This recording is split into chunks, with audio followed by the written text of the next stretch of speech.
Hello, movie lovers, and welcome to the show for tonight's podcast episode. We are actually going to be doing, I'm going to be doing a non spoiler review for the movie Willy's Wonderland. This movie stars Nicolas Cage as the janitor.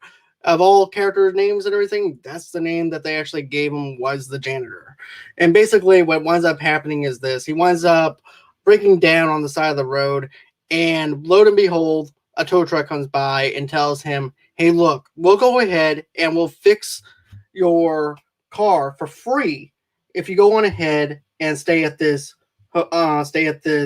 place called Willy's Wonderland. Willy's Wonderland is like the nightmare of Chuck E. Cheese. Or if you want me to be honest with you, it's kind of like, if you think about it, Five Nights at Freddy's. If you think about it like this is like the great value meal of that, if you actually think about it when you look at it.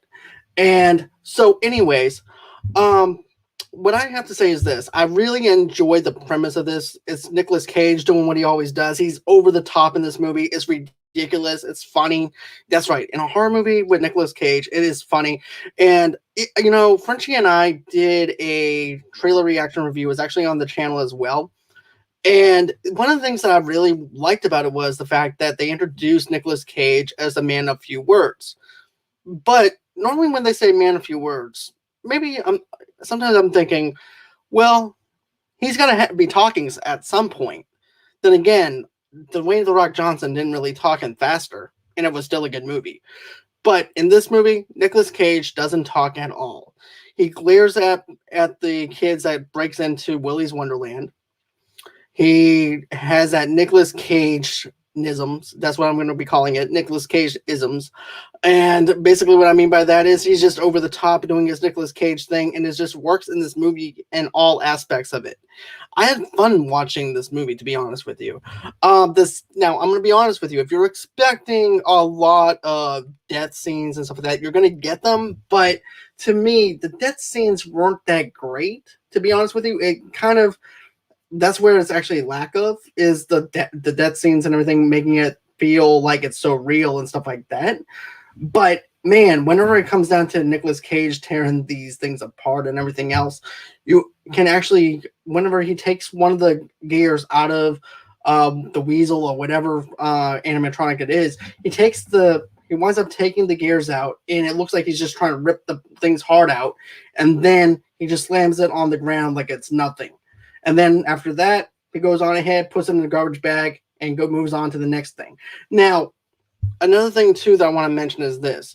This is taking place in a small town. A small town, this also kind of reminds me of It in a sense, because of the fact that because it takes place in a small town, this is what I really like about it, because it reminds me of It. And It was one of those characters that the town knew about it, but they didn't want to do anything about Pennywise or anything like that, so they just kept on letting them feed off the kids.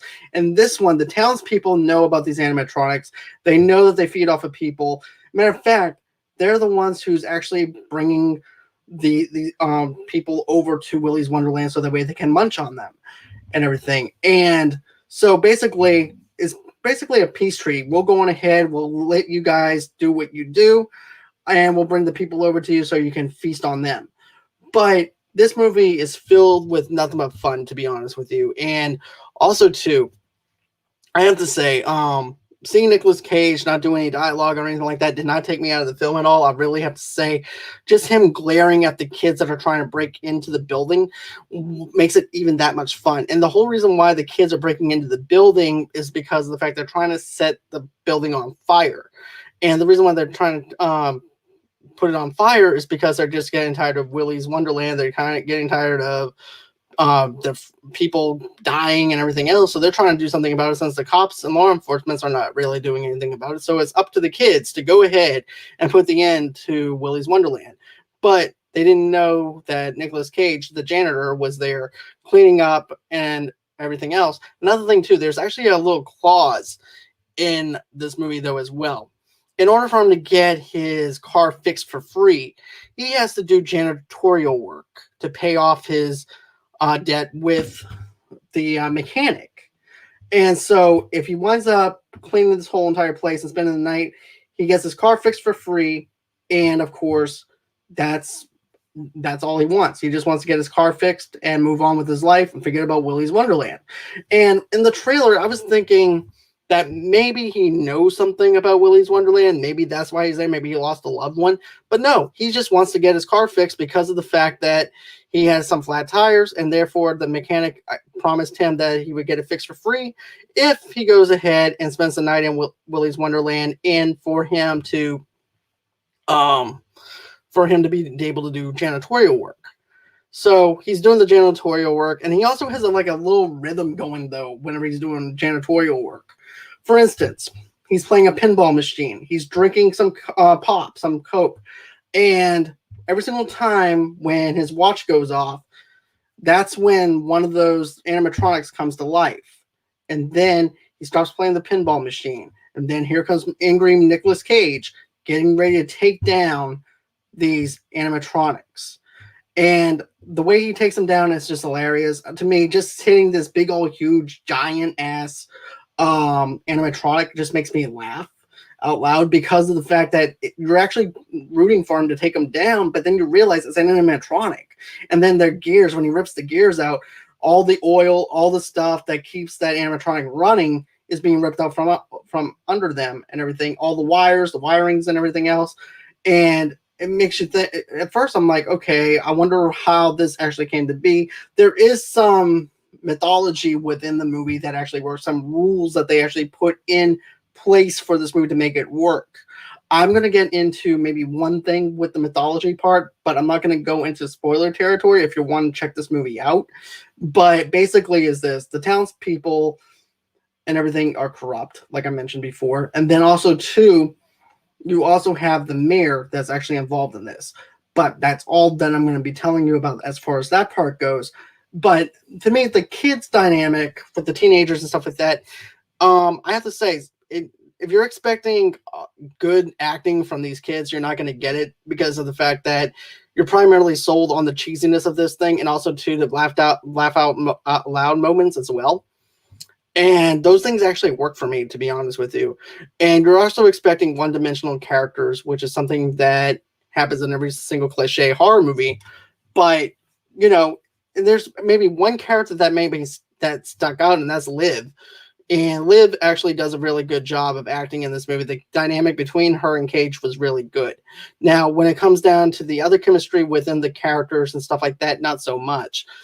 But man, when another thing though that I liked was each room that they go in and everything too also represents the animatronic that they're that's on that stage.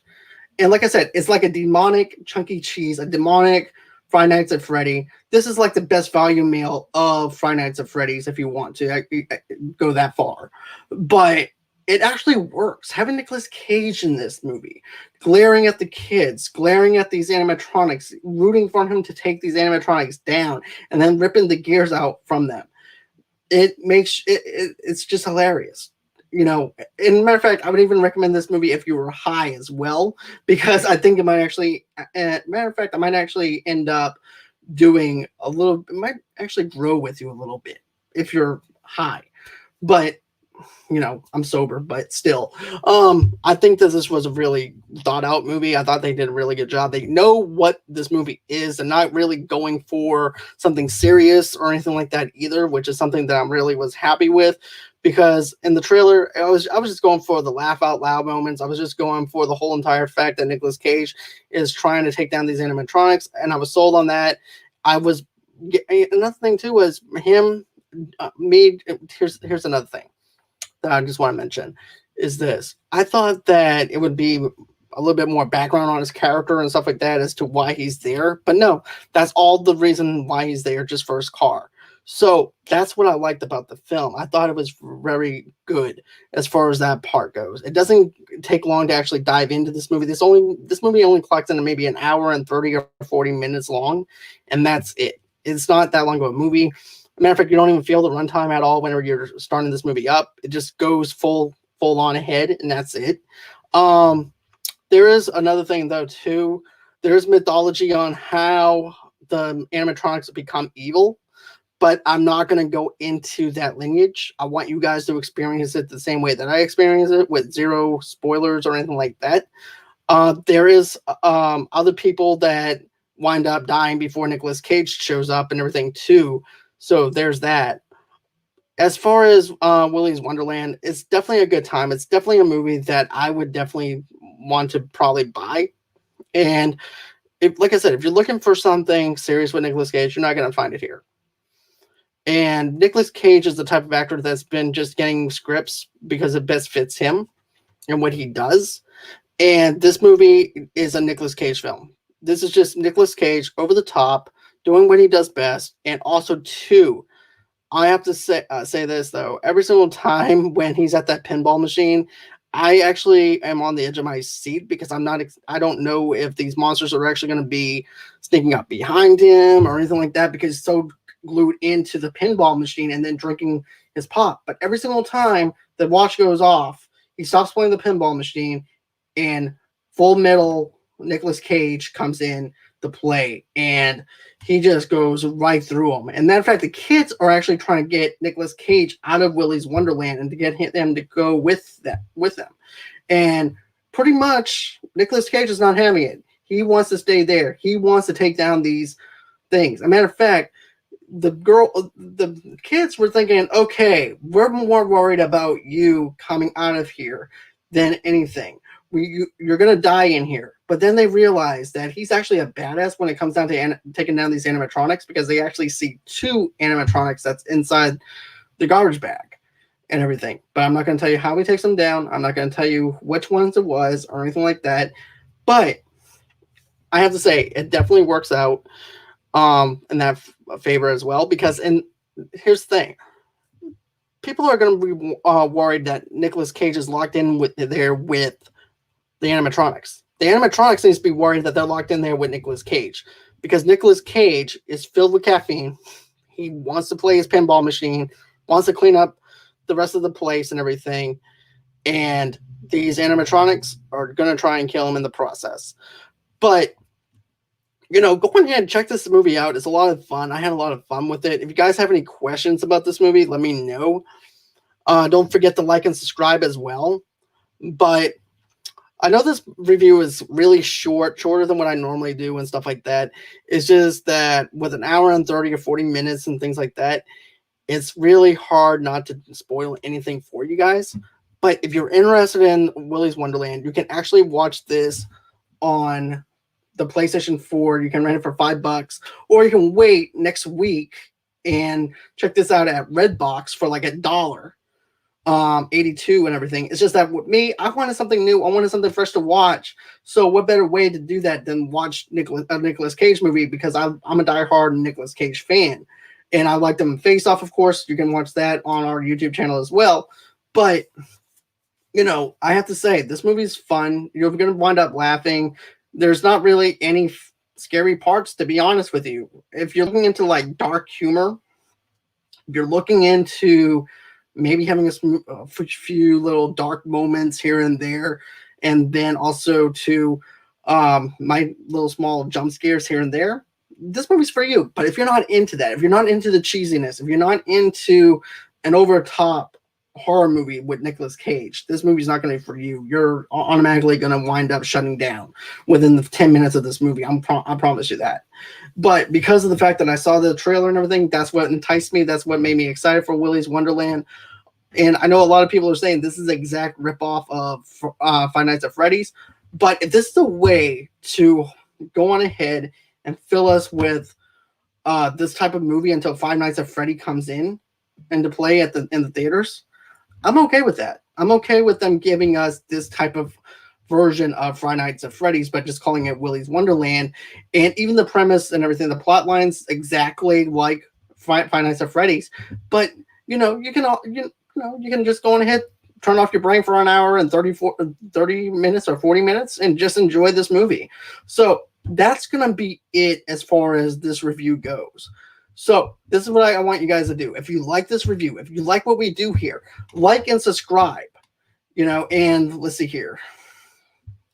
or just play the video game to get your Nights at Freddy fixed. Yeah, that's true. You can actually go ahead and get your fix of Five Nights at Freddy's and everything to doing it that way.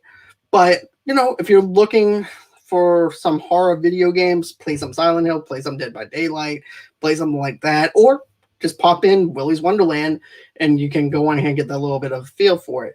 Of course, you can also play the video game on Five Nights at Freddy's. But anyways, guys, don't forget to like and subscribe. Share this with everybody. Let everybody know about Movie Lovers Unite. Go on ahead, smash that share button, smash that like button. Also, too, tomorrow night, 8 o'clock Central Time, 9 o'clock Eastern Time, 6 o'clock Pacific Time, we're doing our Falcon and Winter Soldier spoiler review show. So go on ahead, subscribe. You don't want to miss out on this. I'm telling you. We have a full panel when it comes down to the spoiler reviews for the Marvel shows and stuff like that.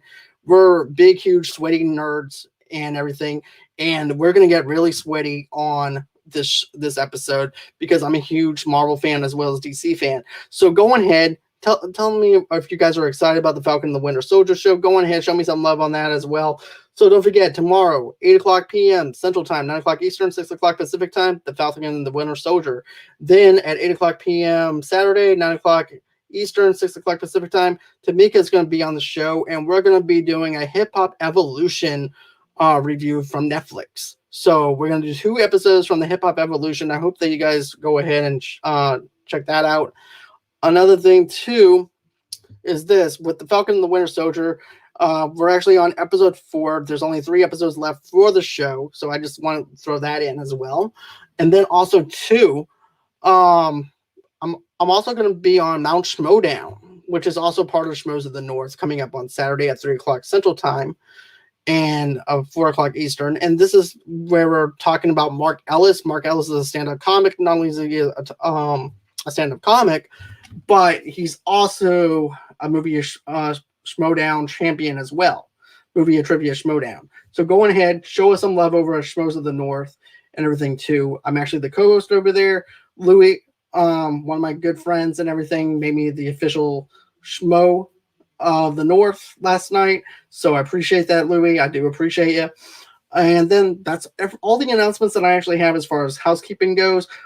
Here's another thing too, guys. If you guys want to donate to the page, what do? You go on ahead, you go to www.gofundme.com/Movie Lovers Podcast and go on ahead, show us some love over there. Donate $5 to $10 or whatever you guys can have. This is just to keep the lights on over here at Movie Lovers Unite. If you can't do that, I totally understand because of this pandemic and everything has holes in people's pockets. Don't worry, no crime in that at all.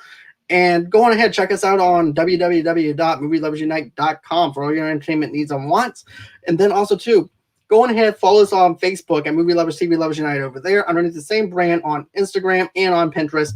And, of course, at Movie Lovers Unit on Twitter and also on Stereo as well. And, of course, you guys can follow me at John DeGorio8 on Twitter as well. But I mostly post on the Movie Lovers Unit one. That's where you can actually find me at. Go on ahead, give me some love, show me some love, give me some questions or whatever else that you want me to talk about and stuff, things like that. So always until next time, guys, it's been great. It's been real. I can't wait to do this again. And bye-bye.